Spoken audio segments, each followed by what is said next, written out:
Hi, everyone. I'm Heidi Pilars, Senior Director of Special Programs here at the 92nd Street Y. It's my pleasure to welcome you to the David Geffen stage here at Kaufman Concert Hall for the second annual TCM Classic Film Festival New York pop-up at 92NY. We're thrilled to be partnering again with Turner Classic Movies to bring this beloved film festival to New York City. Thank you for being a part of this incredible day as we celebrate the Big Apple on the big screen.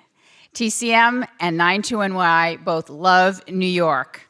And for our final program of the festival, we turn to the darker side of the city with one of the most iconic portraits of New York ever put on film. And here's a wonderful bit of history. Tony Curtis, one of the film's stars, made his stage debut right here at the 92nd Street Y on this very stage in 1941.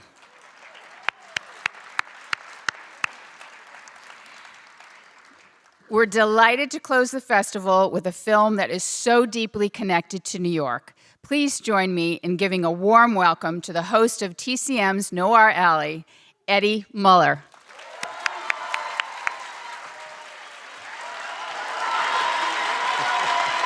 New York, just like I pictured it. Oh man, this is so fantastic. Thank you all for coming out this evening to watch the ultimate New York movie. This is the greatest New York movie ever made. I have absolutely no hesitation in saying that. And I am very excited that at long last, I am getting to introduce something with our special guest. You're wondering, like, why? You're about to find out. Ladies and gentlemen, may I introduce New York's own, the fabulous Rosie Perez.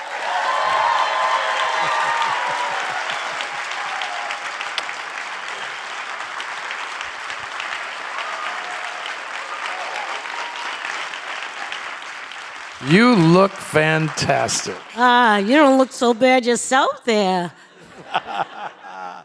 Yeah, so it's going to be like that, is it? Okay. Okay, so here's the thing. You were on TCM doing a 2-for-1, hosting some, and when I saw your choice of movies, you chose The Harder They Fall, right? Humphrey Bogart's last movie, a boxing film, and you chose Killer's Kiss, right? Stanley Kubrick's first movie made here in New York, also a boxing film. And I was so jealous because you had the wrong host for that. You had that other guy that was here earlier today, Manischewitz or whatever his name is, you know? And I was like, no. And Rosie sent a video basically saying, "Where's Eddie? Where's Eddie Muller?" Yeah. That's the first thing that I said. I was like, "Oh, Ben, it's nice to see you. Where's Eddie?" We got that on the record, right? That was recorded? Okay, fantastic.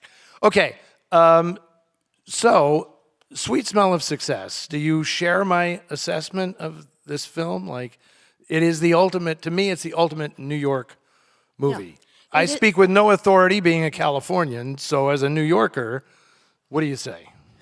I agree. I mean, it shows the glamour, the grit, the sliminess, the passion. I mean, it's dog eat dog. I love this movie. Seriously, and even just the opening shot of, the trucks coming out, with the newspaper, and then the newspaper stand guy, when he's talking to Tony Curtis, and you don't even know what the hell he's saying, And then he goes to the hot dog stand, and they just capture New York Times Square so quickly, just like that. And then, if you watch the scene where Tony Curtis gets a hot dog, watch one of the background actors. Tony Curtis is inching his way to the counter. The background actor goes like this.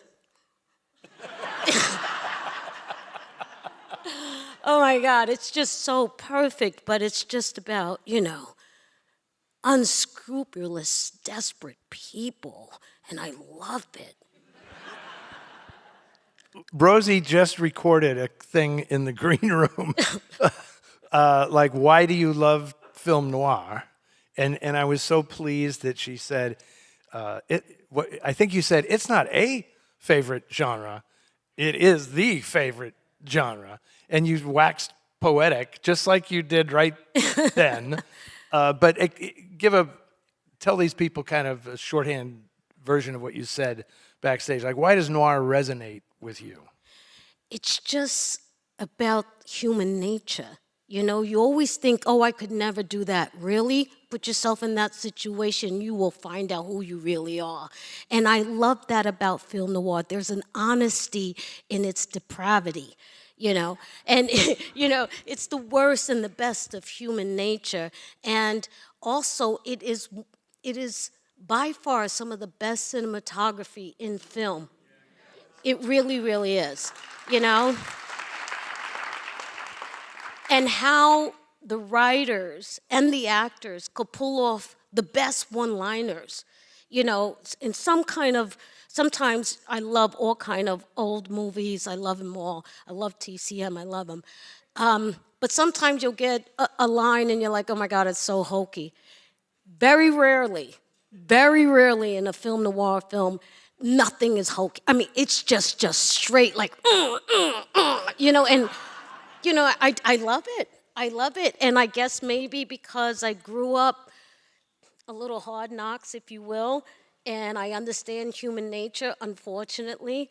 I could sit in a room and I may not say anything, but I'm going, okay, psycho, nice person. Yeah, you know, and so I just love it. I love it, but it's really a beautiful genre, and it really just personifies America in a lot of ways. It really Certainly does. the American media landscape. Yeah.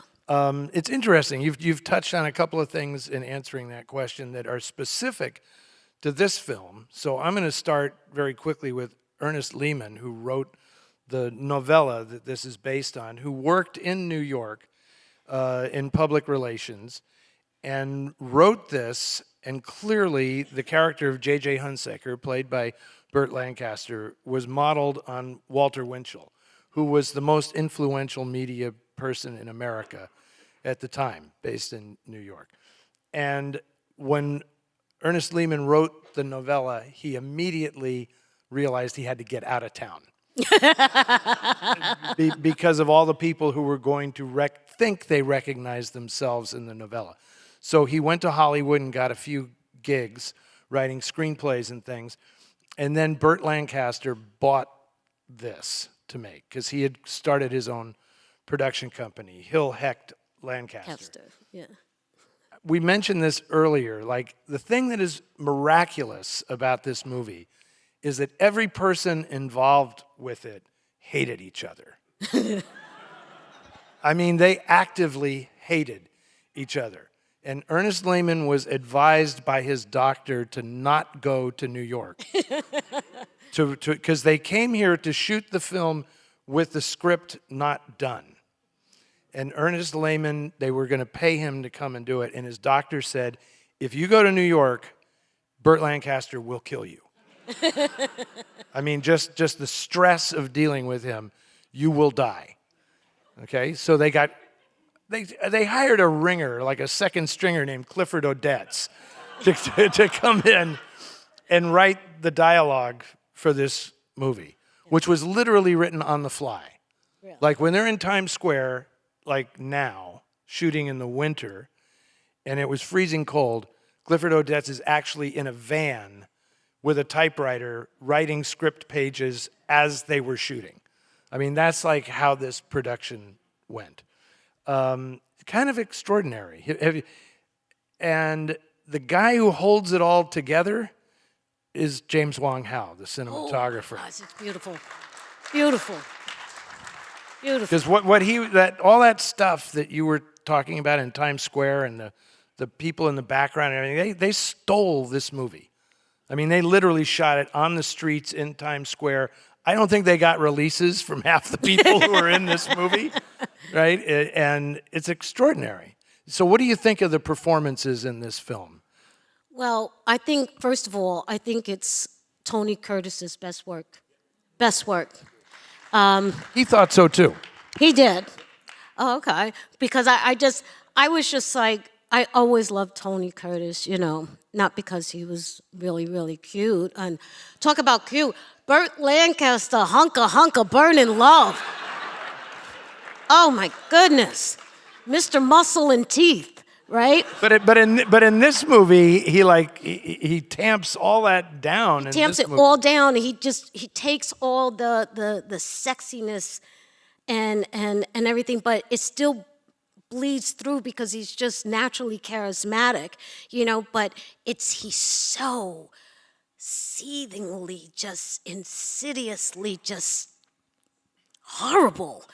You know, it's just horrible. And I heard a rumor, let me know if this is true or not, that Walter Winchell actually tried to sue him because of the portrayal. It never really got that far. It never got that far. Walter Winchell had lost a lot of his influence by the time this movie came out. But here's one really interesting thing about the film.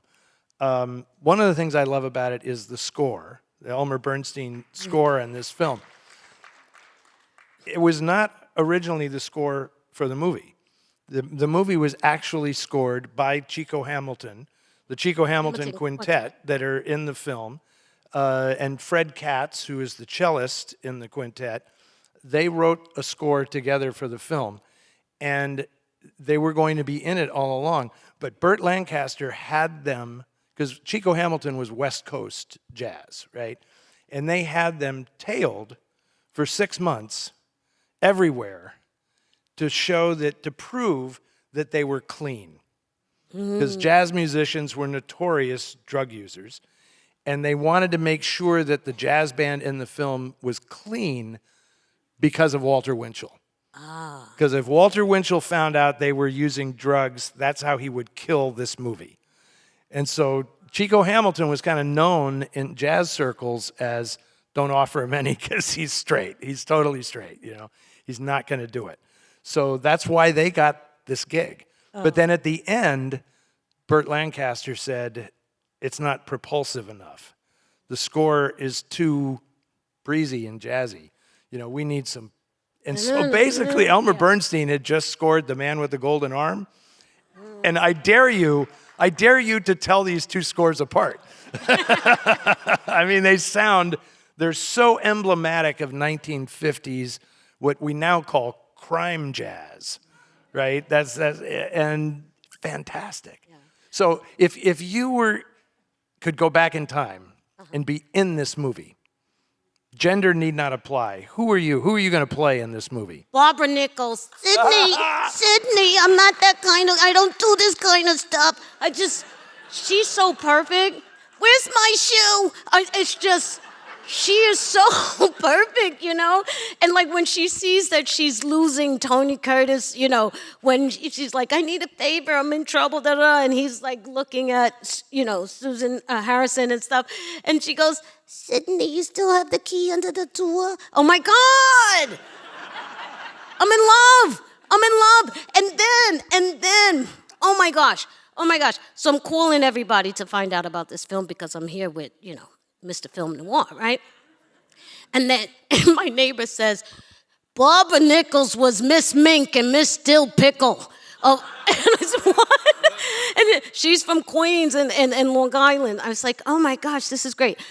I would love that part, but I would say that from an acting, real choppy acting, Burt Lancaster, because he played that meanness, that evilness, that hurt, so understated.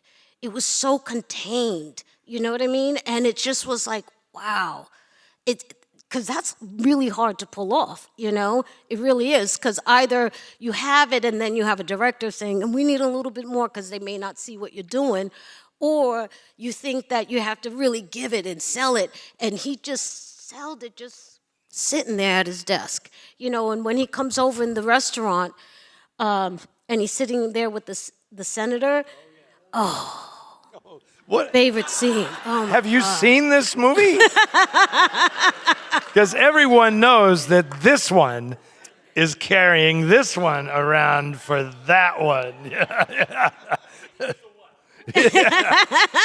You're a cookie full of arsenic. I'd hate to take a bite out of you. But I love all the characters. And Sam, is it Levine? Sam Levine, yeah. Sam Levine, and it's just all of it is really, really good. And what about the guy who was Darren Stevens' boss on Bewitched?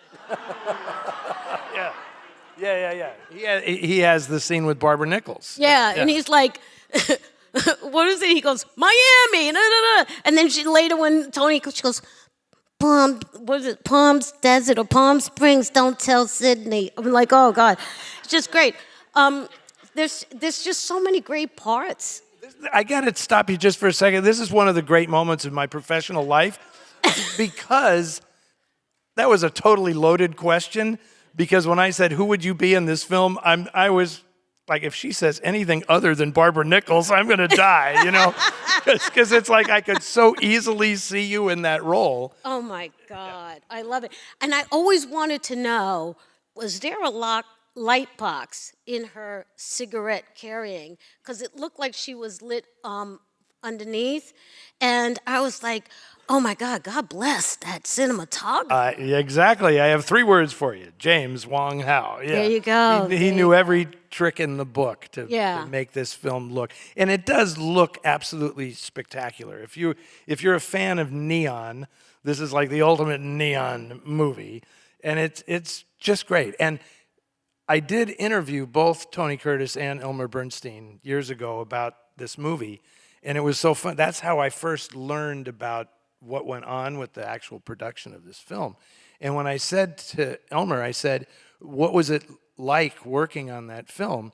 He didn't hesitate. He goes, it was like being dropped into a pit of vipers. And Tony Curtis was like, yeah, fair assessment. So are imitating life, right? But it just goes to show you, you don't have to love each other to make a great piece of cinema. Yeah. And there's been actors that I couldn't stand and it came out great. So yeah, that's true. Yeah.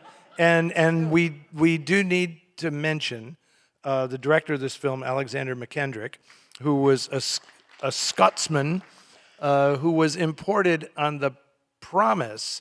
Burt Lancaster had promised him that if he made this film, he would get to direct a film about the Revolutionary War in America called The Devil's Disciple.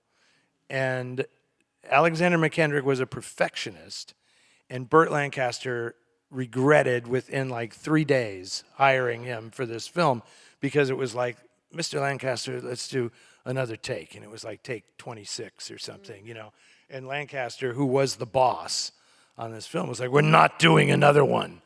And they were at loggerheads. And it's just a funny story that in the end, and Sandy McKendrick actually thought that Burt Lancaster was going to physically assault him many, many times during the making of this movie. But he kept his promise and hired him to direct The Devil's Disciple after this, and then fired him after 2 days. I have a question, because I remember Tony Curtis. He was also in Crisscross, right? He did the dancing mambo scene. Dancing Gigolo with Yvonne DiCarlo, yeah. With Yvonne DiCarlo, and that, starred Burt Lancaster. Was he casted or even considered for this role because of that prior relationship? They had actually made a picture before this where they were co-stars called Trapeze. Trapeze, directed by Carol Reed, yeah. And I also think I don't think that was the reason, because I don't even know that. I think it was kind of fluky. I think when Tony Curtis was under contract at Universal, and he's in a few noir films from like 1949 and 50 where he's just a background player. The Lady Gambles. He's in the. She knows her stuff. This has been a long time coming, I'm telling you. Have you seen Johnny Stool Pigeon? Yes! Yeah, he's in that too. Wow, this is pretty good. Where are we going for dinner? Okay, now we did the score and we paid tribute to James Wong Howe. Okay, I can't see you guys, I'm sorry to say, but I want applause. How many people in the audience have not, and don't be embarrassed, have not seen Sweet Smell of Success before? How beautiful is that you actually get to see this movie for the first time on the big screen? I've seen it, tested, it looks gorgeous. In the theater where Tony Curtis started his career, on these boards. It's kind of remarkable. Yeah, Bernie Schwartz. Bernie Schwartz. And it also is, isn't it classic? And this is you probably had something like this in your career, maybe, that he came from New York, went to Hollywood, they said, lose the New York accent, right? Change the name and everything. And then his greatest role is coming back to New York, regaining the accent, and he might as well be called Bernie Schwartz instead of Sidney Falco. Yeah. I mean, it's just priceless. Did they ever, I hope nobody ever told you to change anything when you got into the business. Oh my goodness, they asked me to change my accent. They asked me to change the color of my hair. They wanted me to be a blonde. They asked me to change my nose. They asked me to change my ethnicity. They said you would probably get more roles if you say you're African American. So it was the whole gambit. And I remember the first agent that told me that, I just looked at her, I went, "You're fired." And I just got up and I left. I said, I didn't need it. I was in college, actually. I was a biochem major. So I was like, I'll just go back to school. And, I don't need this, and it was this wonderful actress, Jennifer Grey. I did this HBO film. Yes, applaud. I love her. She's a sweetheart. And I did this film that I auditioned by myself. I saw it in the Backstage. There was this magazine called Backstage. And an actor said, look there, for work. And I got the role, and she said, who's your agent? I said, I don't have one. She goes, who's your manager? I don't have one. Who's your publicist? I said, lady, I have nothing. And she said, you're kidding. And then I told her the story, and we were in her hotel room, and she says, hang on.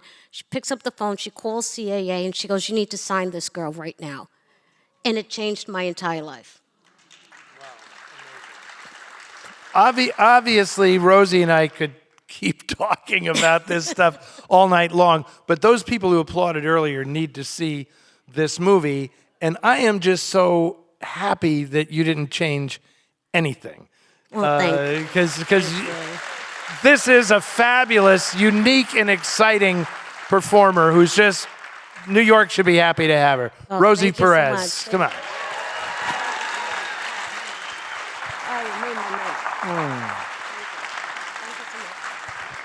And now, watch the greatest movie ever made in New York. Here is Sweet Smell of Success.